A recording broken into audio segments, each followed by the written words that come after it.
#1 problem we saw with bronze was that there was one strategy at a time. The one tip I give for bronze is sometimes you gotta know when your strategy needs to be abandoned, and then you need to figure out a different strategy. We are now spectating a silver player named Leza Dozo. Silver 4, supposedly. That's about as much info as I have of that. Skin review. Well, lucky us, we get to spectate you in first person. So, that's good. Oh.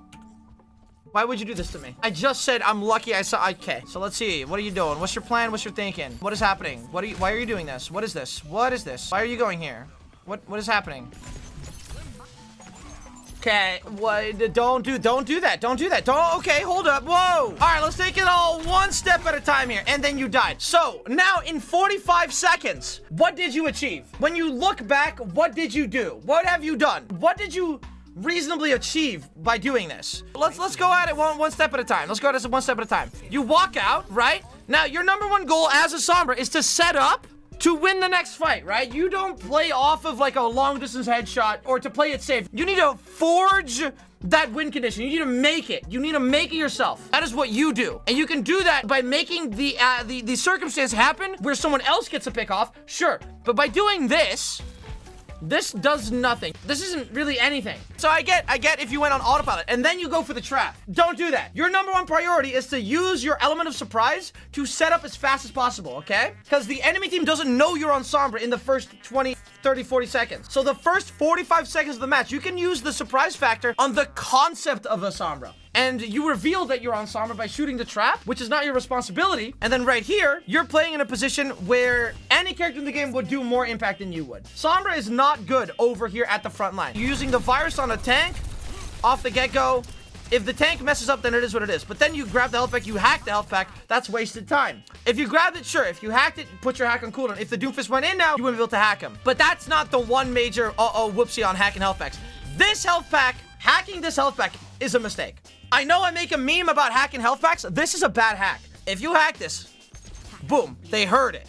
They see it, and they can see the meter for how long ago you hacked it. And you went unstealth, you made noise, and you revealed that you're looking for a flank. You gave up pretty much every piece of information you can. That's just all out the window now. So right now, you're kind of sabotaging your own gameplay here. You're getting in the way of yourself because you're playing like according to a script that you think you should follow. Honestly, I'm shocked they didn't react to it, but now that you did hack it, and you got lucky that they didn't realize you hacked it, what did that hack do? The entire timeline would be the exact same. You just have a couple extra seconds to set up if you didn't go for the hack on the health pack. So, right now, what I'm seeing here so far is you are getting in the way of your own gameplay. You hack this health pack, you're giving away your position, you're wasting time, and that health pack is not going to get used. There's no definitive reason for why that health pack needs to be hacked, and thus, if there's no positive reason, that only leaves the negatives. And then right here, when you look to engage, you want to engage in a way where you have the advantage somehow. Jericho is a kind of character that can headshot you if you're just moving like side to side. Junkrat, same premise. If you're playing at eye level, you have a disadvantage. You go up here, right? And I'm pretty sure Der Hanzo kills someone. Oh no, Der Hanzo dies. Even better. The moment Der Hanzo dies, this means this entire segment is free space. No one can contest you on this. Oh, you're chasing a Junkrat in small corridors? This is... If you go for it, you gotta go for it, man. Okay, thank God. Okay. The Orisa's going in! The Orisa's going in! The Orisa! What are you doing? What are you doing? No. Oh. Hack. And when the spin happens, you hack. Why are you not hacking? Why are you not... You're not hacking anyone. Why were you not hacking anyone? You could have totally interrupted the Genji or the Orisa. Oh, this is dangerous. You're really gonna go point blank against a Junkrat? Oh my God, he's simply the greatest gamer I've ever seen. Holy, this guy's the greatest gamer I've ever seen. Okay, you're standing back because the Genji's probably gonna engage soon. You saw the Genji! You saw the Genji! No! Hack him! Hack him! Hack him! Why are you not hacking? Oh, man. Okay, so you did let your Hanzo die there. Yeah, good. You're not hacking him. That's good. That's fine. That's fine.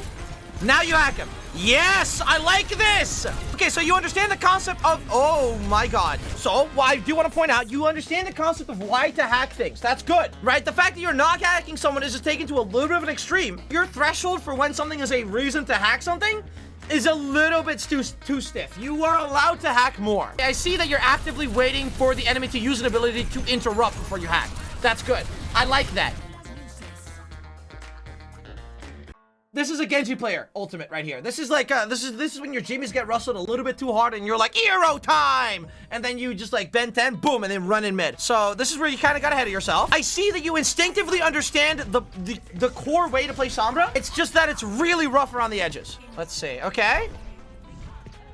This is, you report sorry. Report sorry. Don't go in. Don't go in. What are you doing? What are you doing? Ah! Why did you do any of that? You don't have a Translocator set up. The concept is gone. There is no safety button. The moment you go in, you need to have a reason to go in. I'm okay with you starting up here. The moment he does this, you need to get out of there. Now the enemy team knows that you exist. I don't know why you jumped down. There's no need for you to jump down. If you stayed there, you could have assessed what characters they had, and then the moment you know what characters they have, you can pick a character to jump on, and if you don't have anybody to jump on, you can get out of there. But right here, you just jump down. Oh, that's good. He used Translocator, you virus him after Translocator. And the spray. Marvelous. A little bit of a clutch. Oh, now you gotta go up. Yeah! Yeah! Yeah, I like this! Can you go high ground? That's good. That is the worst possible target to go for. They use Trance. You see the Mercy Valk, free EMP. Done. Like, your next EMP is guaranteed to win the fight now. So you focusing on trying to individually stop individual characters in the enemy team from doing something would not be the play here. So right here, if you stayed high ground, who could you have been shooting at? That's everyone, my guy. If you lobbed a virus at anyone here, you would have gotten like, I think it's like 8% ult charge. You stay right here. This is your shield. They're antied. If you right now went for the Bastion would be dead. You can jump down here. This is where the bungee strat comes in. You can go down here, shoot him right here, and then Translocate right back. It's risky, but it's better than what this is, because this right here, you're not doing really all that much. You're trying to prevent the enemy Sombra from doing something, but if you just assume that Sombra is less of a threat than you, if you went in, then you have a natural advantage. You're kind of zoned in on making sure that Sombra has 0 value, when instead, what you should do is let that Sombra have like a value of like an arbitrary number, like 10. As long as you have a value of 15, you will win a fight. Because right now, you're lowering your impact against the enemy team to like a 5, and their Sombra is still at a 10. So they're winning the exchange, even though you're preventing them from having more value. Oh, no, get out. Their Sombra's looking for EMP, get out! Oh, whoa. Oh, your internet's bugging out, watch out. Okay, there, again, right? Their Sombra hacked you and then ran away. All you have to do is cleanse and then run mid, because you know the Sombra isn't gonna be shooting you. This is, you keep getting in the way of your own gameplay here. Right here, you see this? You got hacked because you were in your own backline. You weren't setting up for you to achieve something. You were setting up for the enemy team to not achieve something. And that inherently assumes that they're going to do more. And you shouldn't do that. You need to just do more than them. Winning is not a matter of having the enemy team lose. It's a matter of you doing more than the enemy team for them to lose and you to win. Right here, you shouldn't even have been a target to hack. Right here, I would have immediately translocated up to here. I would have translocated up to here. Your Symmetra is right there. And everyone in your team is also here. So you could have been like the push to go in and contest the point. You had your back turned on the entire enemy team right here. This is what you looking at. This is what's behind you. This is what you turned your back to. That's dangerous. You were so fixated on the Sombra that you just let all of this go unchecked pretty much. So purely based on you not doing something, the enemy team has the advantage in the Sombra. This is where you go in an EMP. Uh-oh. Oh no. You're playing with the positioning of a soldier. Now you're getting distracted by their Sombra again. Oh no. You could have won this fight by EMPing first. Don't EMP, don't do it. Oh, big. Get out. Don't be a target they shoot. Why did you use Translocator? Oh, you did there, you're panicking. You're switching targets so many times. This is panic. Oh, dang. And then I think that's it. Yeah, the VOD ends over there. We are spectating a prominent figure in my community named Raffioli. The match rank is Silver 3. She played in Nepal on PC. So this is going to be a mid-silver code. All right, so let's see. What are we working with? You have a Zen, a Kiriko Hanzo, and a Orisa. It's going to be a lot of damage. All right, so now you're setting up. You see the Orisa. You're like, okay, I see the Orisa. You cannot go for the Orisa. This is, oh, the Discord is on the Orisa. Discord on the BAP, so you change targets. Beautiful, right? You're sitting here. No one is like, oh god, there's a Sombra there. That should be your #1 signal. If no one is even trying to contest you, that should set off alarm bells in your brain to think, okay, maybe what I'm doing isn't very impactful, right? Not saying it is or isn't. The instinctive reaction to what's happening right here should be, I should be doing something different. You virus the Orisa, and then you get shot at. Okay, and then you try to dip. Fair enough. Yeah, this would have been a different story if you had been with your team. You're just frontline damaging, 60% ult. Are you gonna go for an off angle? Yes, you are. Good. No, don't go too deep. Don't, maybe. If the entire team is over there, this is fine. This is a good position. No, why would you jump down? No, it was beautiful. No, all they have to do is look. They don't have to actually go to you when you do this. Okay. Right, so you actually have to use your abilities. That is a problem. Okay, so right here, had you stayed up there, no one can reasonably contest you unless people start using abilities to do that. So this is where you get in the way of your own gameplay again. It's okay to sacrifice a little bit of weapon accuracy, a little bit of drop-off damage. That's all fine. But you dropping down there was your death sentence. Right when you dropped, you made their barrier of entry to contest you so much lower by just being on the floor. If you were up here, you could have done the exact same thing, but also had cover here, and you could have gotten invisible behind this wall and to escape. Right here, the only way for you to escape is if you use a panic ability to get out. The only way to escape is if you EMP and kill them all, or you do translocate and they can see where you go. You're not setting up a route to escape here. I'm genuinely shocked they're not turning around, but the only thing these people have to do to contest you and to make you go away is just send 1 or 2 people to go after you and look behind. All they have to do is to look, and then you're immediately pressured to go away. That's what the Orisa is doing and the Moira is doing. Everyone else is still standing here. This doesn't count as making space because these people are keeping the entire front line in check.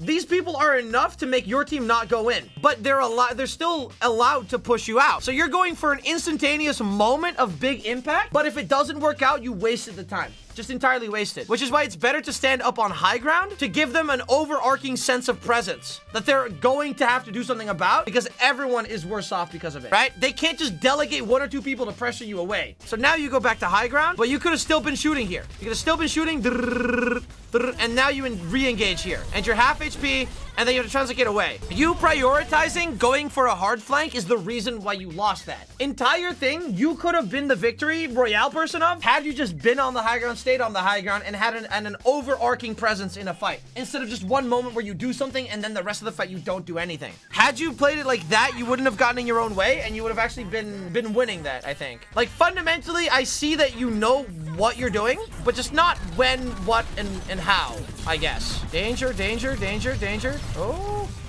you're transiting to the enemy team. You're putting your back to the enemy team.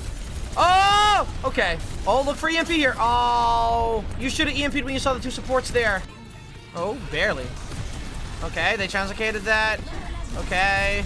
The EMP isn't bad considering the circumstances, but that EMP should have been used like 2 minutes ago, I think. Like, when their Sombra EMP'd, right here, you should have already done the EMP. Right here, had you EMP'd right here, their Orisa's dead, and the enemy team knows their tank is down, so now they need to use ultimates. They want to win. This is where you reposition to get a better angle. What I would have done right here is I would have immediately translated to high ground over here. Right here. To zone out the supports. And if I noticed that the Reaper isn't there, I would have been like, okay, we gotta kill them now, so I would EMP this as a tempo EMP to make my team go in. But you waited too long, and then the enemy team Sombra EMP'd. Right there. I would have been right here already shooting these 2. That would have been 1 less person in the EMP, and had I already been up here, I could have then translated back to point to then EMP when they went in on that EMP. Are you setting up for an off angle? Somewhat. You saw Sombra, don't chase that, don't chase that, don't chase that. You know the Sombra's on the left, so you go to the right. Yes. Don't play front line. You know they're down 1 on the left side, so you can go to the right side. Or you get the kill. Okay, this is okay. The Sombra's there. Oh! That was a cool spy check, but you wasted your time. Spy checking there, I see why you want to do that. It's like, oh, I can stop the Sombra. I can see what you mean, what you were going for. Like, oh, I can stop the Sombra from going invisible. But in that case, it's actually okay for the Sombra to not go to go invisible and run into the team, because that means they leave the BAP behind. The Sombra not being there to help the BAP is actually good. I would have waited a second or 2 for their Sombra to actually go all the way in to the point of no return and then go for the BAP. Like, sure, you might have felt like you made the Sombra stop what they were doing, but all you really did was, hey, I'm over here, and then they just killed you. You announced it to multiple people. That's kind of the issue. If you unstealth, the golden rule is that it should be only to the people that you're going for. If you're going for an assassination, don't try to go for the Sombra constantly. Don't do that. Don't do that. You don't need to do that. Don't do that. Don't do that. Let the Sombra make mistakes and you punish their mistakes. Always assume you're better at Sombra. Always. Even if you're not, always assume. Play like you are and you will be rewarded eventually. You have to ego. But this isn't egoing. You are actively making your own gameplay worse by doing this. If you play to make the enemy team Sombra do less, then their Sombra inherently will always do more, because you can only make mistakes. Imagine you flawlessly play that playstyle. Imagine you are perfect at making the enemy team Sombra do nothing. How would you win the game? Your value is still 0. Your net value into the enemy team is still 0. Even if the enemy team Sombra's value is 0, yours will always be 0. You are guaranteeing you do less. Guaranteed. Because the enemy team Sombra would more often do something because you can't always stop the enemy team Sombra from doing something. So the only option that's left is that the enemy team Sombra occasionally does do something. So you lose that exchange eventually. If it's not in the moment of, eventually you will. So it's better to interrupt the Sombra from doing something than it is to handicap yourself and actively get in your own way. Okay, yeah, go. No, don't drop. Go here. This is good spot. Right here. You translocate all the way over, and then I would have landed right here. Because then I also see here, I see there, and my back is turned to nobody. By just still falling all the way down, you're getting in the way of your own like gameplay because they can interrupt it, they can break line of sight faster. If you are in a position where you always see them, they can't interrupt anything. They can't stop it. If you're right here, this would have been way better. Hack the more because she can't. Oh. Oh, that's good. She wanted to go out on her own terms, chat. Reminder. Okay, you're scouting. This is fine. Look for the tank. Know where the tank is. Junkrat down. You have the advantage. You have the advantage. Pressure the Kiriko into using cleanse or go away so you can kill the Moira. Or you do absolutely nothing. You could also just do nothing. I guess you could just do nothing and wait for the enemy team to flip it back. Yeah, I'm gonna keep it a buck stack 50. That was on you. You had the advantage. All you had to do was drive it home. That's so unfortunate. That's so unfortunate. You could have won that. Ooh. But now you're making a comeback despite all odds. Despite all odds. Okay, so the thing is, right? You waiting on the point? Junkrat died. Both supports are here. Your #1 goal right now is to book it to your team. If you book it to your team, you can kill whoever isn't here. Because these supports are the supports, right? You have the advantage. And then the Reaper ulted, 2 died, Diva D-Mac. That's unfortunate. How'd you just like right here, instead of taking a left, you stayed. I would have stayed. Right here. If I stayed right here, I would have looked for an EMP on these two. That would have been my play. You could have EMP'd these two and won. Even if the Kiriko TP'd in and cleansed, you would have still won it. You could have killed this Reaper. This Reaper is alone. Has been alone the entire time. This Reaper wouldn't have done this had you been here and ready to hack the Reaper. And then you like clutch it out. And then it gets clutched out by the Cassidy and you. Hack the Mega because there's no other supports around. I see the vision. Sigma hacked so he can't shield again. Okay. And now you go. Go, run. Don't be in here. You know they have a Junkrat. Junkrat has the advantage. Oh! So in this entire time, there were about 5 scenarios in which you could have used your EMP, yet you did not. You could have had an entirely new EMP. Okay, well, that's one way to do it. You did it. Oh, dangerous, but they would have used Fate to get out of spawn, so that's good. Good decision. Reaper, yeah, he's looking for ult. Good. Right, the reason why you won was kind of like circumstantial. But again, a big problem with Silver, I see, is you get in the way of your own gameplay. You're doing the right thing, but the wrong way, right? You're going for the flank. You're doing it the incorrect way. But it is good that you're going for the flank. It's just the way you do it is wrong. And that mostly comes down to like either, you know, brute force figuring out when you don't do it, or you're more aware of why you would do it. Those are the 2 ways to do it.